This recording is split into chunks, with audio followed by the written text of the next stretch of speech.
اور میرے نبی پاک صلی اللہ علیہ وسلم نے فرمایا جو قرآن پڑھتے ہوئے اٹکتا ہے اللہ اسے ڈبل ثواب عطا فرماتا ہے۔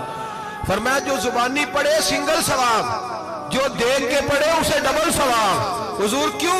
فرمایا اس لیے کہ میرا قرآن دیکھنے پہ بھی اللہ ثواب عطا فرماتا ہے، قرآن دیکھنے پہ بھی اللہ ثواب دیتا ہے، دیکھنے کا بھی ثواب ہے۔ رمضان شریف میں قرآن پاک پڑھے، کھول کے پڑھے۔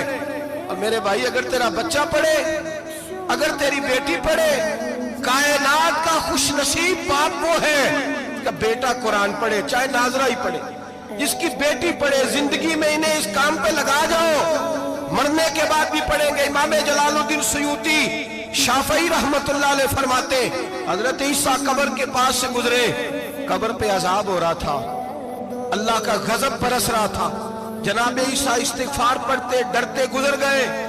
تھوڑی دیر کے بعد، چند گھنٹوں کے بعد گزرے تو اسی قبر پہ پھول کھلے ہوئے تھے، رحمت برس رہی تھی۔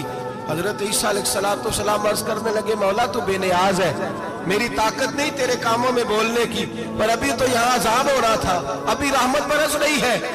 جناب عیسیٰ کہتے ہیں آواز خدا بندی آئی، عیسیٰ بندہ بڑا گناہگار تھا، پاپی تھا، مجرم تھا، خطا کار تھا، لیکن جب اس کا انتقال ہوا، اس کی بیوی حاملہ تھی، اس کے پیٹ میں بچہ تھا، بچہ اس کے انتقال کے بعد پیدا ہوا، آج وہ 4.5 سال کا ہوا ہے، مکتب میں گیا ہے، مدرسہ میں گیا ہے، استاد نے بسم اللہ شریف پڑھائی ہے، فرمایا اس نے توتلی زبان سے کہا ہے بسم اللہ الرحمن الرحیم، کہا عیسیٰ مجھے بتلا اس زمین پر وہ معصوم جسے ابھی رحمان اور رحیم کہنا نہیں آتا، وہ توتلی زبان سے مجھے رحمان اور رحیم کہے اور میں اسی زمین پہ اس کے باپ کو عذاب دوں؟ فرمایا اس نے ایک بار رحمان اور رحیم کہا ہے، میں نے اس کی باپ کی قبر کو نور سے معمور فرما دیا ہے، نور سے بھر دی ہے قبر، برکت سے بھر دی ہے۔